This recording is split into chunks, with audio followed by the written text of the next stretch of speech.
Welcome to Solutions from the Yard, a candid discussion about life behind bars and its effect on society.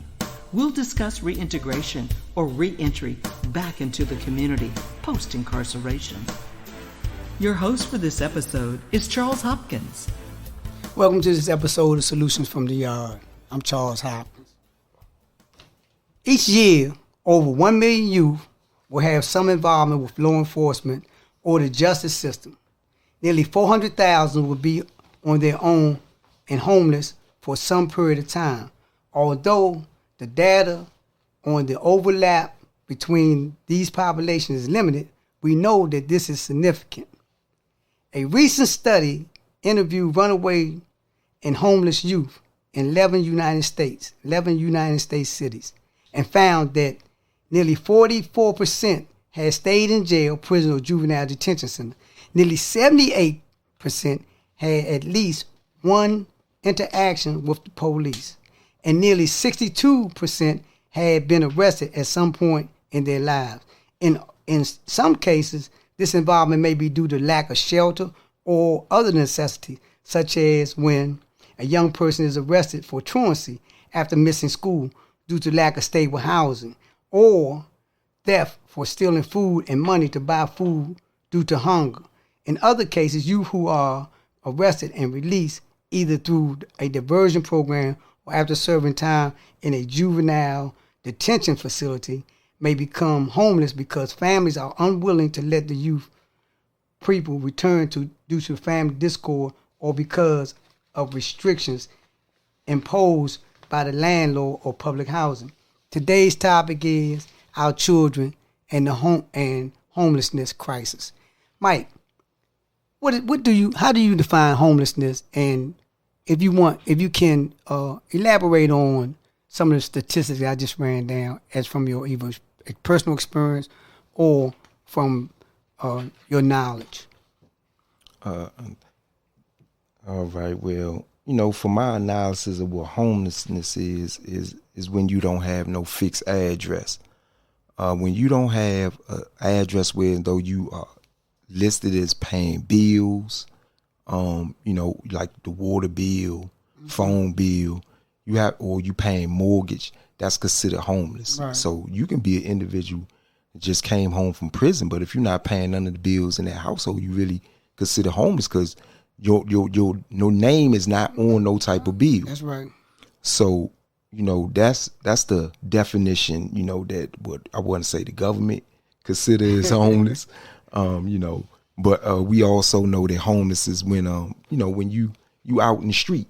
Yeah. That's what they list as chronic homelessness. Mm-hmm. When you out in the street and you just living out and about, have no fixed address, just moving around from place to place. Okay. And Dietrich, from your experience, I know that you've dealt a lot with the juvenile and the youth, and because we're talking about young people and being homeless and the correlation between young people, homelessness, and then ultimately imprisonment. So they might start out in a foster home, then they go to boys' village, then they go from boys' village to some other village, from that village to some penitentiary, from that penitentiary to another. But from your own personal experience, what's the relationship between homelessness and juvenile delinquency? Great question. So my comparison of the two is once as a juvenile, once you have a touch of the judicial system and you've been detained, right, or you've been placed on any kind of supervision or restrictions, you no longer a free man, even as a juvenile. So now you belong to the state. So now you are considered homeless now because, and technically, you belong to us. If you think about it, right? That's just in the bigger grand scheme of things. But the displacement comes from when there's a lack of resources pumped into the families of these young men and women that are placed in these juvenile detention facilities all over America. There's no family reunification process or no family restorative process. There's no family strengthening process while these youth are in going through such a trauma experience as a juvenile. So when a lot of our youth return back to society, it's a disconnect.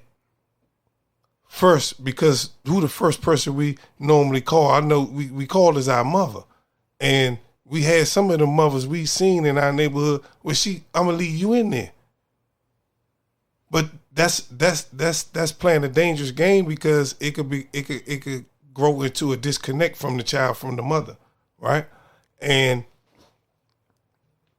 the fact that he could develop or she could develop this type of disdain towards my family, then when I get home, I don't want to go back there.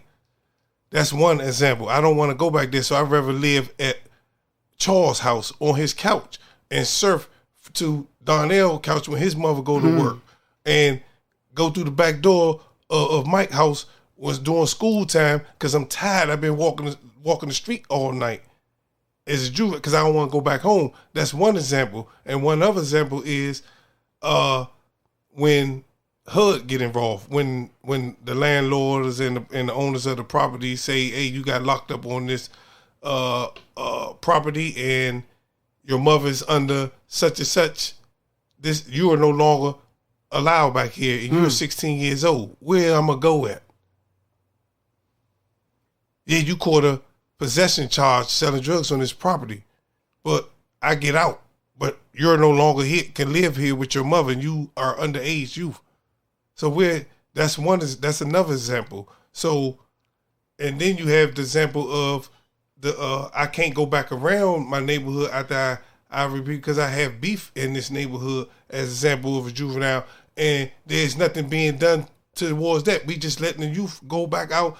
They open the doors up and say, go back to your neighborhood and go catch more charges till you old enough so we could put the key and shove it down your throat that you can be fighting to get out of jail after you do something. So there's so many examples where homeless is connected to juveniles justice. It goes parallel to one another because it's actually the training grounds for becoming homeless, for those to experience some type of homelessness or disconnect to living a stable life. Very, very well put. The mother telling the state to take care of the child because the mother can't handle the child. Donnell, now in your experience, and you deal with homeless youth, and you deal with youth that have mental illnesses. Talk about some of the things that you learned from working in that environment about homelessness and the relationship between homelessness and juvenile delinquency. Young people being homeless and acting out. Well, I think, like I said, most of them be stressing the fact that their situations and their problems, which leads them to the homeless shelter or the mental health institution that they're in, comes from their parents. That's what a lot of them be saying, you know? So I'm like, how can your parents lead you to a deep situation in your life such as this at such a young age, you know? Oh, my mother took me through these changes, my mother did this and all that, right? But okay, man, you're a grown woman now, right? You know, you can't keep being in your phone. You got to get out of that state of mind that you're in. They keep saying that, you know, that's over with now. You're not living with your mother now. You got a roof over your head, whereas though the people getting your benefits for you and trying to put you in the right avenue to get you a place to stay and get you probably with a job or whatnot. So you got to keep your thoughts focused on that. But, you know, like I say, it's a problem within our society, whereas though, you know, the kids get homelessness, you know, because they be having problems with their parents. You're not wanting to abide by their rules and things of that nature. You know what I'm saying? So, you know, stuff like that can lead to them being homeless. Dickinson, how did we get to a point in society where children are homeless. Now we're talking about 4-year-olds through 21-year-olds. And Donnell just said that from his experience and the people that he talked to that's in the environment, say it's the parent. And you're a parent, and you're a new parent. How did we get to a point where we blame that the parents become the reason why a child ain't got a roof over their head? Well, when we discussed this once before, and when you go back to slavery and how we were treated as slaves, certain things was done to us psychologically, and in order for them to have control of us. So one of the things that was done was, made us be dependent on them. They didn't feed us, so when it came to giving us food, they always gave us the scraps of the hog, the intestines, the feet, the ears, and we call that soul food. But they made us dependent on them. And when you speed it up to this modern day time, we dealing with a society that a lot of the youth that's suffering from these problems, their parents are on what's called welfare, the scraps. So when you going through these type of traumas, like far as like it was mentioned before, that you seeing other children have certain things, you understand what I'm saying? You see certain children living a certain way, but you are on this subsidized housing, low income, welfare. These things start to create a trauma in your life. They start to cause problems in your life. And once they start, feeding on you mentally, it start to eat away at you. And then, your mother, she went through some of the same things. The arguments, the fighting, nothing to eat in the refrigerator. Then you get into these big arguments and abuse physically and, verbally. And then you wind up, either you're forced out into society, and you starting to see this more and more and more. I've never seen 21-year-olds and 25-year-olds asking for money at the Safeway or on the corners back in the 90s. You didn't see it. Now, you might have seen some old, men that couldn't take care of themselves, or women, or whatever the case may be.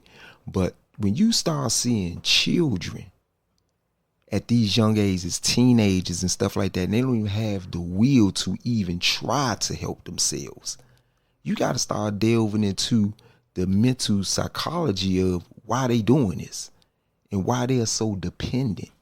And see, the narrative that I'm trying to paint is how society create dependency. And once you start creating dependency, that's all you want.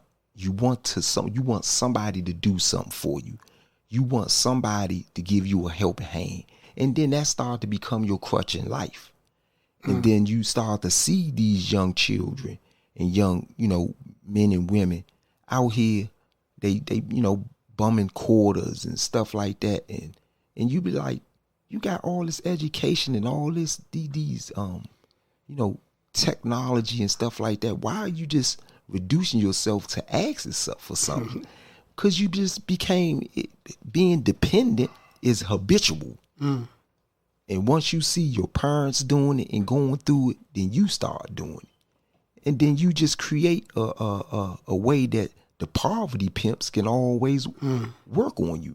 Because if you can keep a person in that status of you always bumming, then guess what? We can always create a narrative to help you out. And once we create that narrative to keep constantly helping you out, you know what I'm saying? It comes perpetual. And then you just start doing it over and over and over. And a lot of this homelessness that's going on, it's not forced upon you. You give into it willingly because you expecting help. You expecting for the master to throw you some scraps.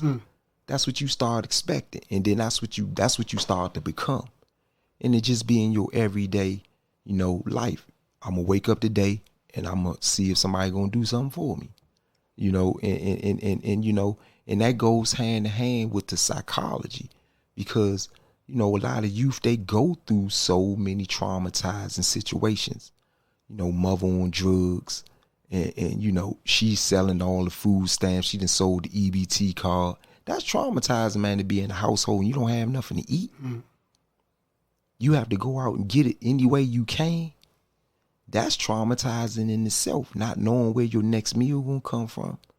These things, man, that we have to really examine, because like, we said, homelessness and mental health go hand in hand. If you're gonna fix one or try to fix one, you got to make sure you try to fix the other, because you can't fix a person not being in, put them in the shelter and don't, work on their psyche. That's something that you have to do. The both of those things go hand in hand, because now the person just gonna be dependent on the shelter for the rest of his life. Or hoping that he can get some type of housing through the system instead of him just going to go out and work and get it. It don't make no sense that a 25-year-old don't want to go out and work. And that's just go to show you got to examine the state of mind that he's in or she's in. That you don't even want to go out and work. And there's too many jobs out here for you to do. You can just jump on the scooter and work for DoorDash and get some money. It's just that easy. So we got to examine the reason and the psychology of it. Dietrich, you said, and this was like really astounding.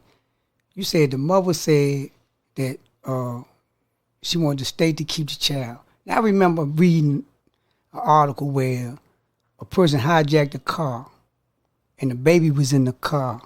The mother, when the car was taken off, the mother took her fist and bust the window out, grabbed it to get her child out that car. What happened to that where the mother say, have no love for her child? What caused the mother to say, I'd rather the state to take care of my child than for me to take care of my child?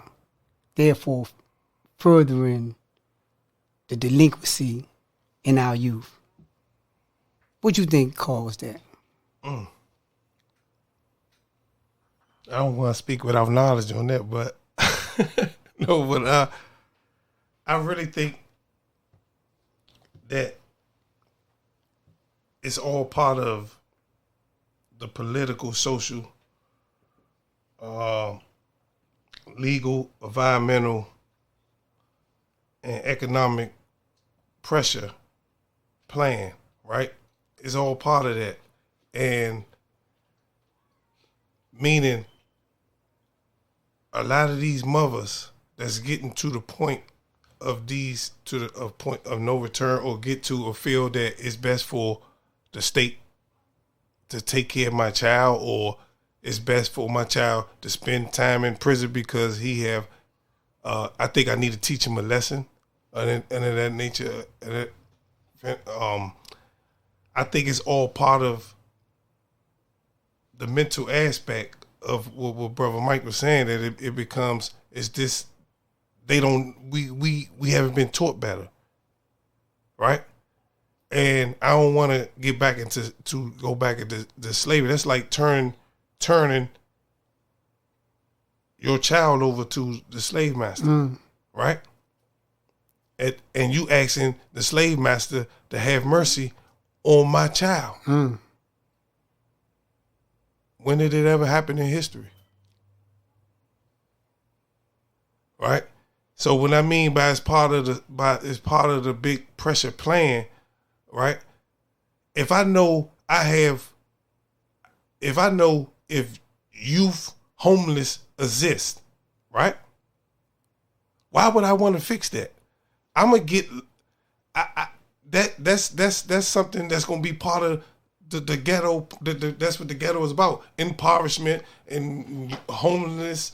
Everything they could be made of, people. So you could be savages and y'all take advantage of each other when you under resources. So why would I want that not to exist and have older people out there in the streets that's homeless? They dying off. I need youth out there now.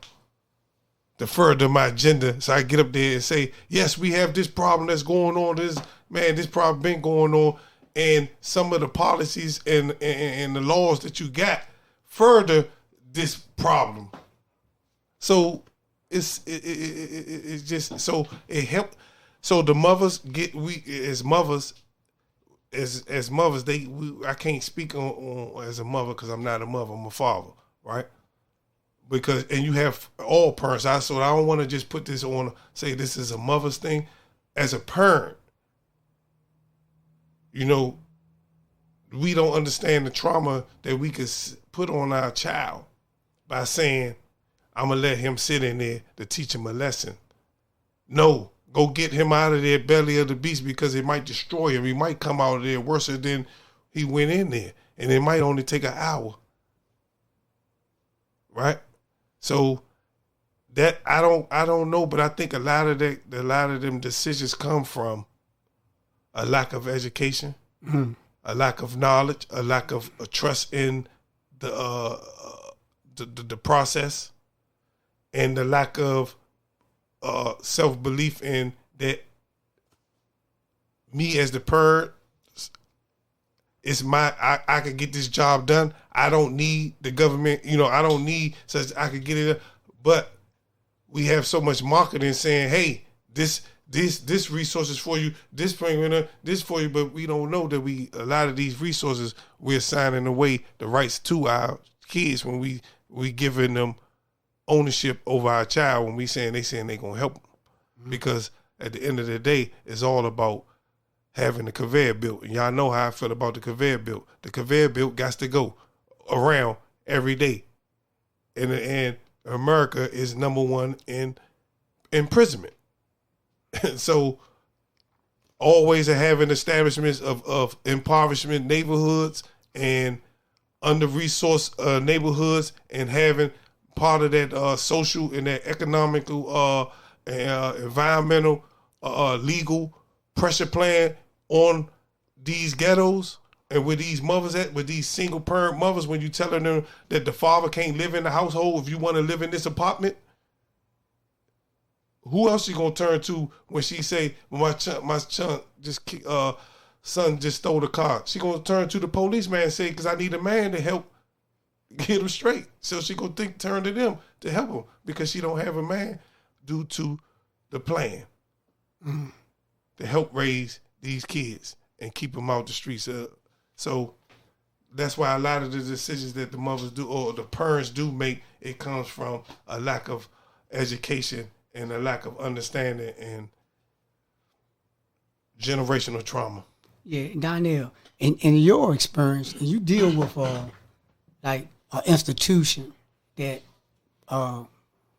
is providing services and resources for homeless youth.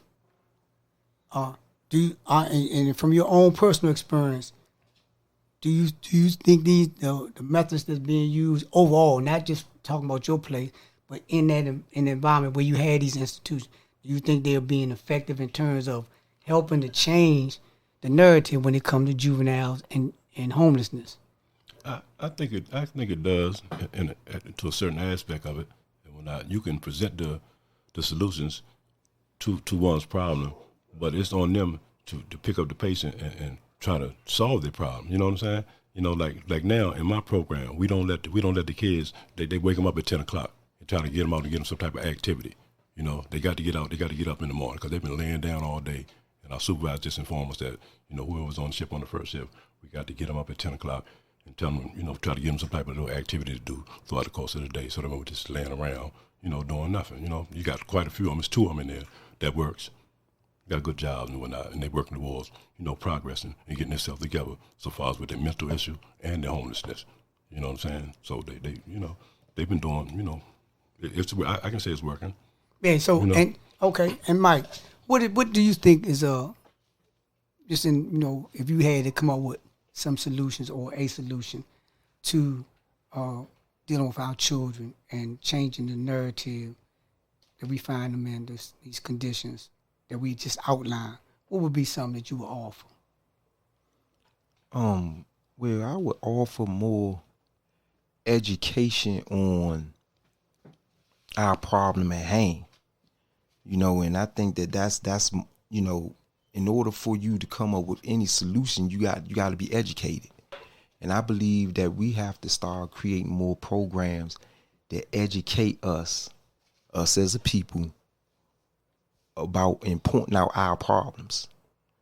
Pointing them out and putting them on the forefront. And then that way you can come up with a solution behind that. Because now once, like Donnell keeps saying, stop blaming this and blaming that. Okay, now that we know the problem, there ain't no sense to keep blaming something. We need to learn how to, start to come up with a solution for it, because we know how the problem started and how it exists. So once you learn how the problem started and how the problem exists, then that's when you can start coming up with ways that you can, bring yourself out of that. Mm-hmm. Poverty comes from not having money. Okay, what can I do to get me some money? It's just simple as that.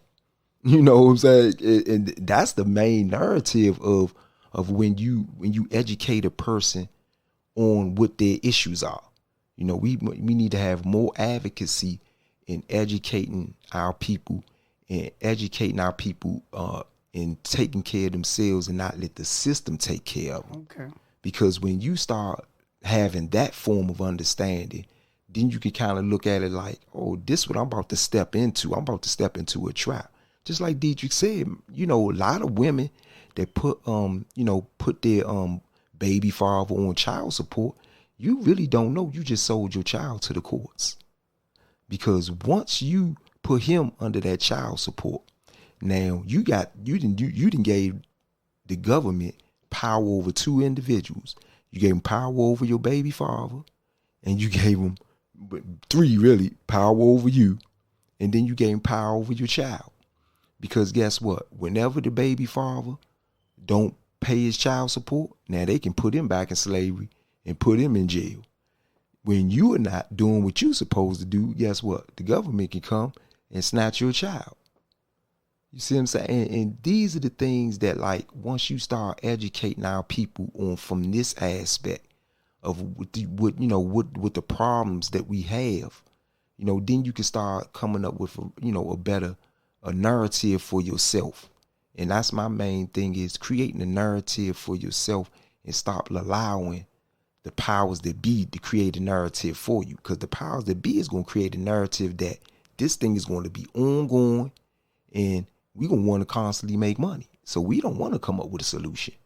We just want the problem to exist so we can make money off the problem. See, and that's the thing that, for me, that's how I come up with my own solutions to things, is to look at, sometimes you just got to look at the negative point of it. And once you learn how to look at the negative point of it, then it's only one side, the negative, and that's positive. Mm-hmm. So, that's my whole outlook on that. Dietrich, and as we close, give me if you had to offer a solution as you looked at this, what would be your solution for Mike just said education. Donnell gave an example of how, as in his own work experience, how they're becoming more proactive in dealing with the youth in that environment and trying to encourage them to be more proactive. From your point of view, if you had to give a solution to juvenile delinquency, what's going on with our youth today and being homeless? First, I take all curriculums out of school and let school become a creative workshop. That's you. We gonna learn English, the basic education, how to count, how to read, right? But we gonna learn trades that's gonna be to help you maintain a life. See, one thing that we are not paying attention to now and today is the past. We're not paying attention to the past. If you read, and I don't want to get spiritually and go back into the Bible, but all the people in the Bible was carpenters. They people dealt with their hands. They built stuff. We got to teach the generation skills. We can't keep passing them through the schools and talking about learn this book, read this book, and they ain't got no skills to go do nothing but only So they gonna anything skill. Oh man, you know how to shoot a gun? Yeah, he gonna learn them skills. But we gotta teach these kids back to teaching them stuff, agriculture, how to grow your own foods, how to build your own land, how to take care of your people and yourself and your and your community. That's why we destroy our community, because we don't learn what it is, how to build a community and what it is to maintain the community. That's why we destroy it, because we don't understand what it is to build up and start a community. And that's just me personally. I think them are some of the big solutions that I think that need to be back into. I think if it would start a restart, because if you know, we got some of the most talented kids ever today. They making the most money than any generation ever made before us, right? They could think. They got some of the best minds. And you listen to any of them today, they'll tell you, I wish I ain't had to go to college. I ain't need none of that. Everything I did, I learned this on my own, my mind. I ain't none of that stuff I went to school for, I'm using today. But I think that's one of the points that I think that we need to get back into, allowing people in teaching hard skills and soft skills, transferable skills that's going to be something that's going to last them for the rest of their life. Not no geometry or none of that other stuff, crazy other stuff that I'm not going to be using in my life. So that's what I think we got to allow the kids to, and before I close out, we got to remember we're raising human beings. We're raising human beings. So we got to teach them so we got to teach them and make sure they have all the skills that it is to keep the generation, keep stuff going. But that's not being taught in the schools, and that's why we out here running crazy, in my opinion, and I hope I ain't offend nobody. There you have it. Solutions from the Yard. Thank you for listening, and continue to work towards changing our children's mindset to become more productive human beings. You've been listening to Solutions from the Yard. This podcast is presented by Voices for a Second Chance, a comprehensive reentry program that provides culturally appropriate, trauma-informed, gender-specific, and peer-based services. For more information, go to info@vscdc.org or visit our website at www.vscdc.org.